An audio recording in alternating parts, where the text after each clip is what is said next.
The IT department gets a boost. The 47th annual Madrigals is held at USF, and the Washington Pavilion hosts P3. All this and more coming up next on College Week. From the Jeske Fine Arts Center on the campus of the University of Sioux Falls, this is College Week. With Stephanie Kurtz, Michelle Jacobs, and Alex Bainey, sports. Good morning, I'm Michelle Jacobs. And I'm Stephanie Kurtz. Thanks for joining us. With the holiday season approaching, the University of Sioux Falls is hosting its annual Christmas Chapel. The event will be tomorrow, December 5th, in the lower level of the Jeske Fine Arts Center. There will be a reception at 6 p.m. before the service, which begins at 7 p.m. USF's Fine Arts Department, including the Concert Chorale, Wind Ensemble, Chamber Strings, and Theater Department, will present a program that will serve as a great celebration of the birth of Christ. The end of the semester is fast approaching at USF. After finals and countless hours of studying, the dorm rooms will close for Christmas break at 5 p.m. on Wednesday, December 15th. They will reopen on January 2nd, just in time for classes, which will begin the following day. For the 2 weeks leading up to finals, students can take a break from their studies and listen to a story. The annual Christmas story time has started, and this year guest readers of faculty and staff will be reading from The Voyage of Don Treddy by C.S. Lewis. Readers can also bring their favorite Christmas stories. Storytime is Monday through Thursday, with the last night on Thursday the 9th.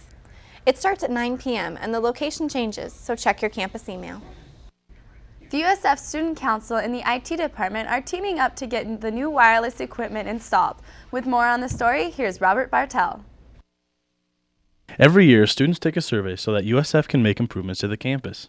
Corbin Plusser, the head of the Student Affairs Committee, and the IT department are working together to get all of the new equipment installed.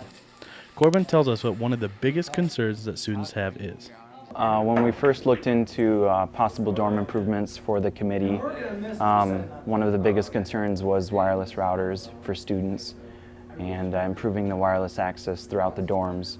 And so when I talked to Bill Bartel, head of IT, about the possibility of helping out, one thing that came up was funding some of the installation fees that are associated with installing all of these ports and these routers throughout the dorms.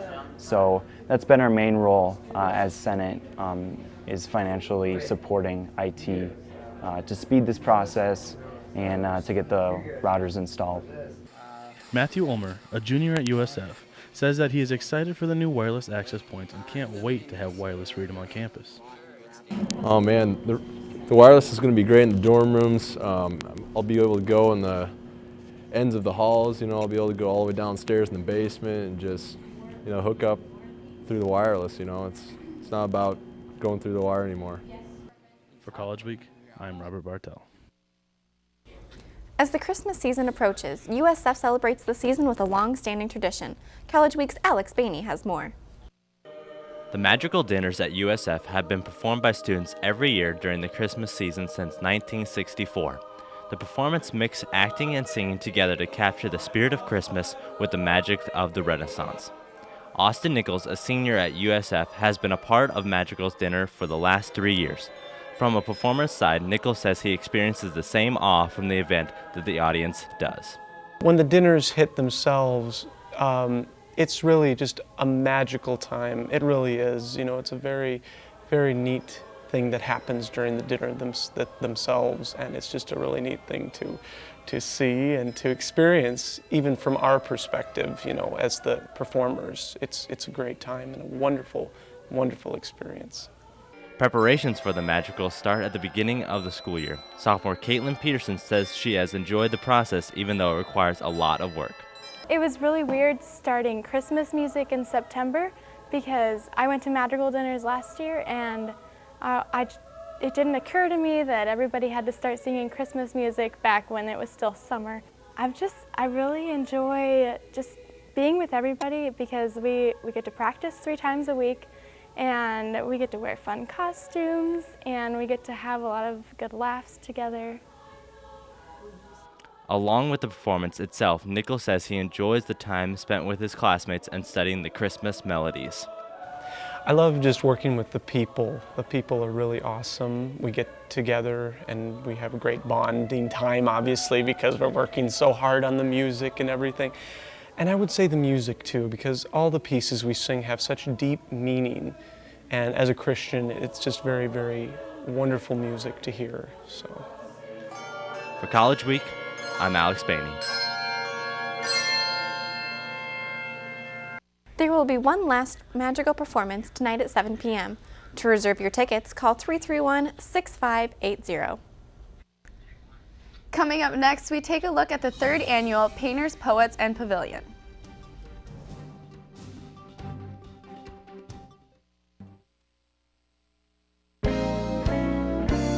Looking for a book or a quiet place to do some homework? Mears Library is a place you can do both of these. They have anything you're looking for, from books for homework or books to just enjoy. Or if you need a type of paper, they have a computer lab for that. There's even art that can capture your eye. The friendly staff is willing to help you at any time. Mears Library is open 7 days a week and also have extended hours for your dreaded finals. Stop by the Mears Library and check it out today.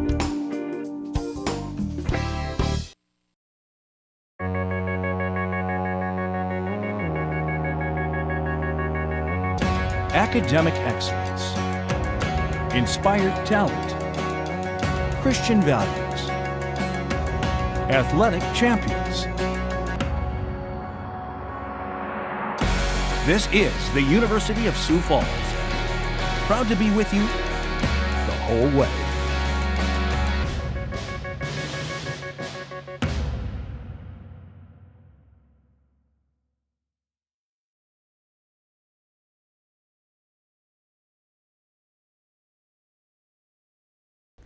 The Washington Pavilion hosted a reception for the Painters, Poets, and Pavilion exhibit on Friday. College Week's Dylan Dwyer has more. Painters and poets from the Sioux Falls community have been working through the summer and into the fall to put together the Painters, Poets, and Pavilion exhibit. Cisa Cooper, assistant professor of art at the University of Sioux Falls, says she first heard about painter and poet collaboration while she was a student in Texas. Well, it actually started when I was an undergraduate student at the University of Houston in Texas. A group of poets and painters in that area got together and put together an exhibit very similar to what we're doing here in Sioux Falls, but it was called 1+1. It was organized by the creative writing professor at the University of Houston, Edward Hirsch, and his wife, who was curator at the Museum of Fine Arts. And it happened to be one of the biggest blockbuster shows that Houston had seen in a long time, and it very much influenced me as a young artist, a young painter in the area. And I'd always thought it would be great to be somewhere where that would happen.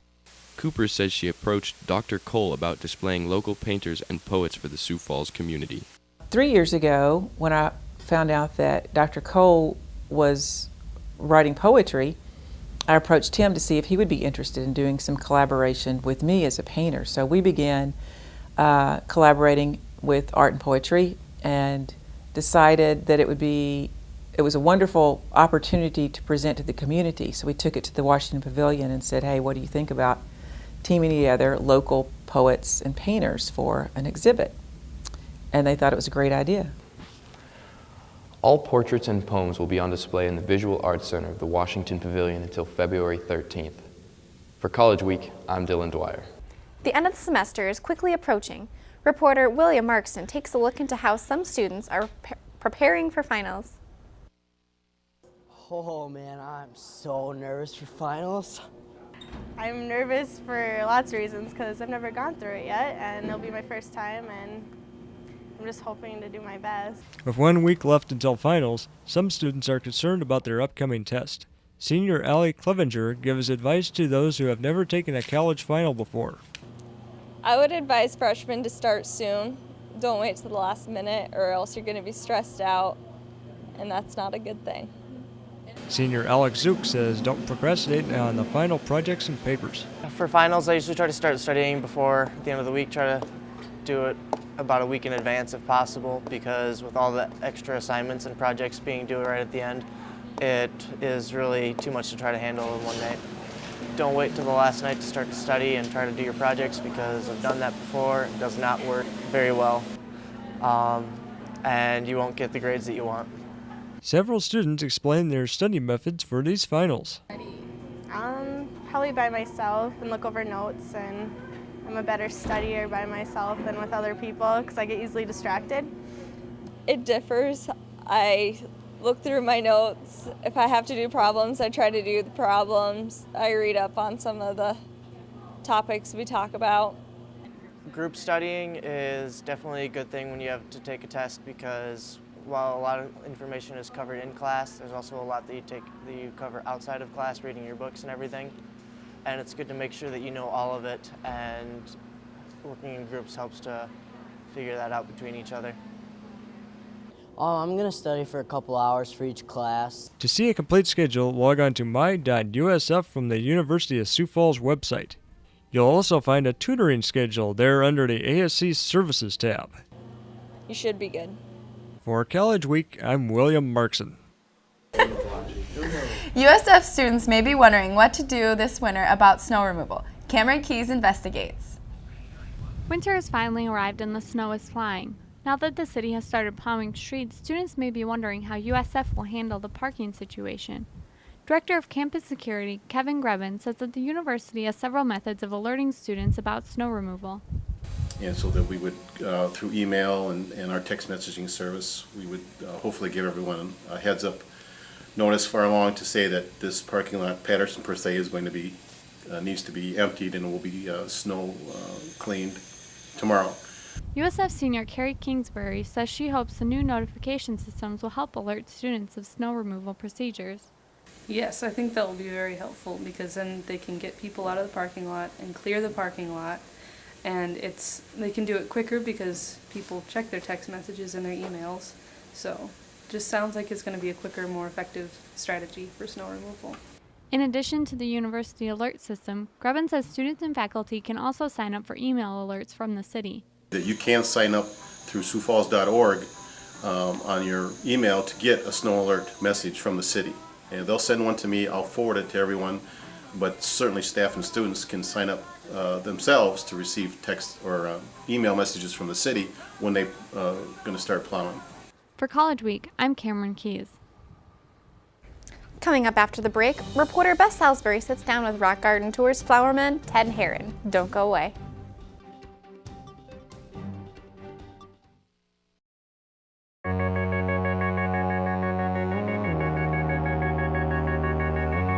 Academic excellence, inspired talent, Christian values, athletic champions. This is the University of Sioux Falls. Proud to be with you the whole way.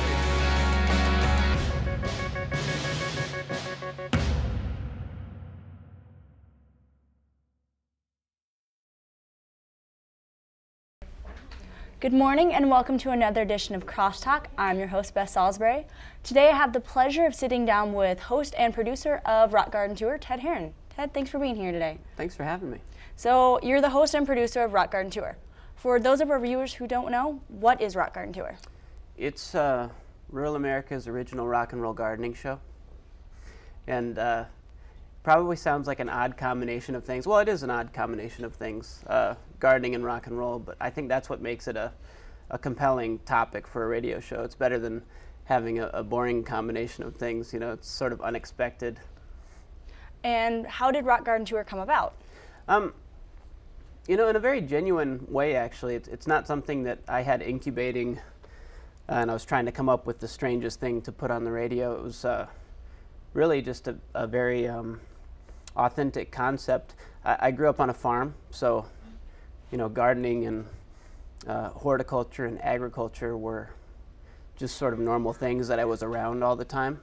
And in regards to the music, I had 4 older sisters, and they weren't just sisters, they were actually, they were the Herron Sisters, and they were a singing group.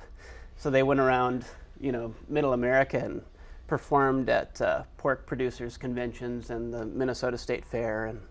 And so, you know, from a very early age, I was hanging out listening to the Supremes and solid country gold music by my sisters. So, you know, the concept for the show really has its root in something very genuine to me that was just very normal growing up. It's on radio, so where does it air? KCFS 94.5. We record it every Thursday night for 2 hours from 8 to 10, and it's live, of course. And then we record that show, and then I produce an hour show that plays on South Dakota Public Radio on Saturday night at 7 o'clock after Prairie Home Companion, and then again on Sunday night statewide at 11 o'clock. So it's a collaboration between KCFS and SDPB Radio. I know KCFS is live, but do you guys do other live shows? Yeah, that's something that I would like to grow in the future. There's another part to the show that we've been able to perform it live in Deadwood at the South Dakota Festival of Books. So we actually had an audience there, and I had a band, and we performed we did a tune about Presho, South Dakota called Under Presho. It was a parody song of Pressure by David Bowie and Queen. But we also, we have little ditties about Murdo, South Dakota, and just strange South Dakota oddities. We perform tunes, and it's a fun live show because we have a bit of a crew, and the audience gets to feel like they're part of our odd little club. So it's fun for everybody. But that's something we'd like to grow in the future, is doing more live shows, taking the Rock Garden Tour on the road and actually put on a tour. And with that, what more things do you have coming up in the future? That's one of them, and I think for me it's always hard to think past the week. We do the show on Thursday night, so it's really hard for me to look into the future and think much past Thursday, because if you produce a weekly show, and you guys know it's not easy to produce one of these things. There's a lot of prep that goes into it. So, sometimes when it's a one-man show, it's hard for me to think of what I would like to do next. But like this week, we're going to be talking about things we should have talked about before the holidays hit. So it's a show of infinite variety. That's what we're going to talk about. And we're talking about everything from the South Dakota float that rode through the Macy's Day Parade. Did anybody see that? Did you see the South Dakota float? I did not see it. Mannheim Steamroller was riding on our float. And they're from Nebraska, so we had kind of fun with that. We thought that was a little bit odd. But, so we're going to talk about a bunch of odd things. But, yeah, so it's hard for me to think past, the coming show. But I think for me, the biggest thing is probably just putting on more live shows in front of people. And I heard a rumor about a tell-a-story booth. What is that? Yeah, that's something that I'm working on. It's sort of a side project that we're also doing with South Dakota Public Radio. It's a telephone booth that we've converted into a recording studio. So if you have a great story that you want to share about your youth, listening to Mannheim Steamroller, you could go into this booth and you could pick up the phone and just tell your story and record it, hang up the phone, and then we'd be able to preserve that, and we'll edit it into a piece, and it'll be on South Dakota Public Radio every Friday afternoon. So it'll be a kind of an ongoing show. That sounds like a really cool idea. Well, that's all the time we have for today. Thank you for being here. Up next, we have sports with Alex Spaney. It's not like we don't know how to party. Yeah, all right, let's go. Hey guys, what's going on? Oh, not too much. Just watching some TV. Awesome. Really cold morning. Yeah, but there's nothing good on. From the Jeske Fine Arts Hey Center on guys, campus of College the Week is University of on. Sioux Falls, this is College Week.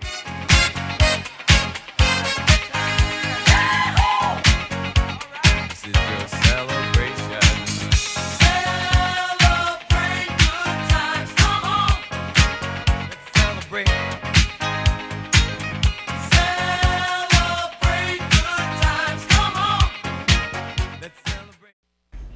And now it's time for sports with College Week sports reporter Alex Spaney. So, Alex, the football players made it to semifinals. Yes, they did. It should be a good matchup this weekend, so all right. The University of Sioux Falls football team steps on the football field today with a trip to the national championship on the line. USF will take on the 4th-ranked Mid-America Nazarene University Pioneers in the first ever matchup between the two schools. Last week, the Pioneers took down 7th-ranked Morningside College 34-10 and bring a fast and talented defense, allowing only 14.6 points per game. On the offense, they ranked 14th in the NAI, averaging 37.2 points per game, while being led by the running game. But the running game is something the Cougs know how to stop. Last week, the Cougar defense only allowed the 8th-ranked running attack to rush for 36 yards. Game time is scheduled for noon today at the Sanford Sports Complex.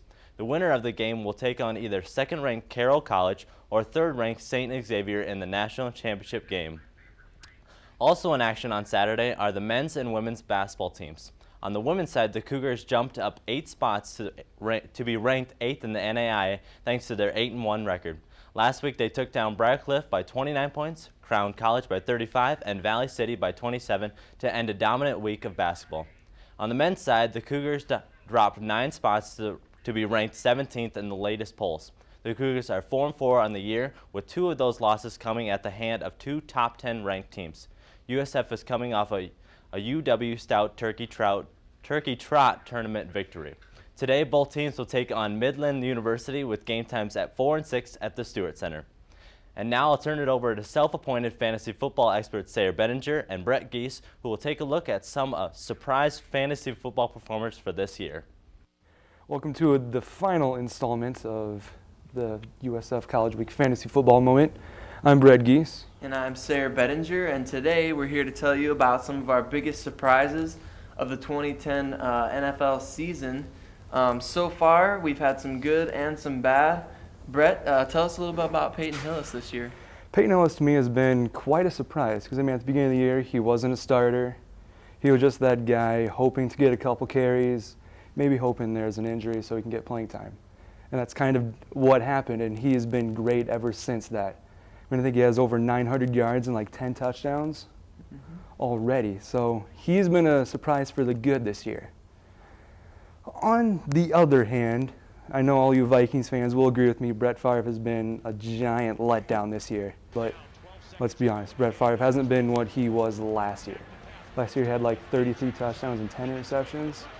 This year, I think when I last checked, it was 10 touchdowns and 17 interceptions. So he's been quite different this year. Sarah, who do you think has been your surprise this year?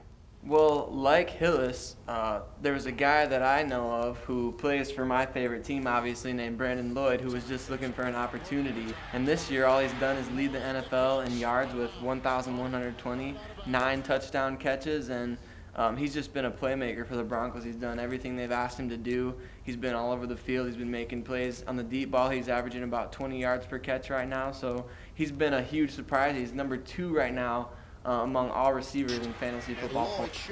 On the other side of the spectrum, I think you got to look at Ray Rice. He was my personal first-round draft pick, 4th overall pick in the draft, and this year he's got 815 yards rushing with only 3 touchdowns, tied with you-know-who, Tim Tebow, of course.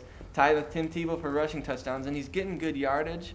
But, Brett, you know as well as I do, if you're going to be a starting running back in fantasy football, you got to score touchdowns. You got to get those touchdowns. Yep, and Ray Rice isn't doing that. So, but we hope you had a great fantasy football season this year. Hope maybe some of our tips and comments might have helped you out a little bit. And we wish you all the best. For College Week Sports, I'm Brett Geese. And I'm Sarah Bettinger. Happy holidays. Back to you in the studio. And that wraps up another edition of USF College Week. I'm Stephanie Kurtz. And I'm Michelle Jacobs. Happy holidays.